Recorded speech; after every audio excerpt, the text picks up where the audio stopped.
magre-register ng business as sole proprietor, i-consider ba yung income as employee sa pag-prepare ng 1701Q and 2551Q. Ano ba yung 1701Q? Yan yung quarterly income tax return. Yung 2551Q naman, yan yung quarterly percentage tax return.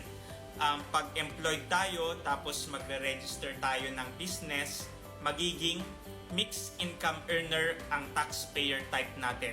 And as a mixed income earner, yung quarterly filing natin ay yung business income only. So yung 1701Q and 2551Q, business income lang po ang ifa-file mo doon. And then sa annual income tax return filing, doon mo na po pagsasamahin ang business income mo, pati ang employment income mo. Sa employment income, may ibibigay sa iyo si employer, si BIR Form 2316, Certificate of Compensation Payment.